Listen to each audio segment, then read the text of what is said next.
Hello everyone and welcome to this month's Bulletin, Bulletin number 46. A few interesting cases that we've digested for you. The first is Greer and Greer, which is an appeal against a judgment by the court about a lack of capacity.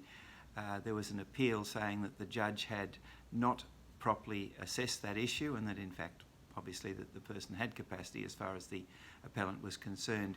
It's instructive and interesting because it shows the means by which, or the proposed challenges to the judgment of the primary court on the issue and how the Court of Appeal in Queensland, this one was, dealt with. I think it's for anybody looking at a judgment of a lack of capacity and wanting to appeal it, there's obviously some information there that may be of interest, and similarly also to see what the Court of Appeal did in determining that in fact they dismissed the appeal. The next case is Gio and Jo, as far as I can pronounce them, and that's a case where a woman disappeared and 20 years later there was an application for the presumption that she had passed away.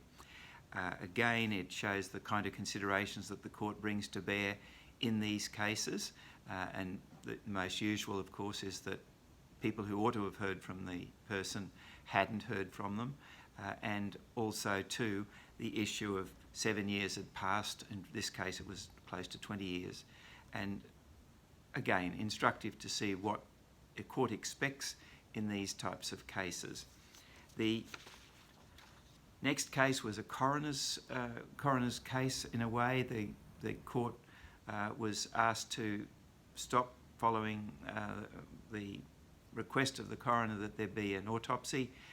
The deceased and also the deceased daughter had the strongest religious beliefs about there not being an autopsy, but on balance, considering all of that, the Chief Justice of Tasmania said no, we should have an autopsy. It shows, I think, that it's quite difficult to avoid an autopsy when the coroner considers that it should take place.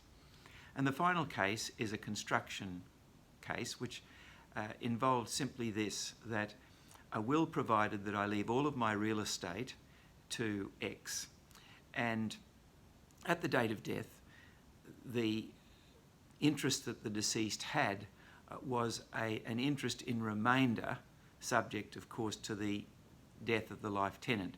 The issue was that part of the gift of all my real estate, or did it fall into residue?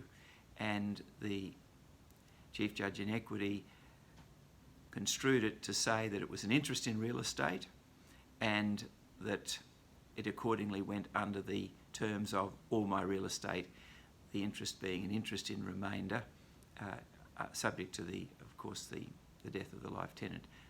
So I thought they were quite interesting cases. Hope you enjoy reading them more fulsomely through the bulletin, and if you wish to read the full judgments, of course. Thank you.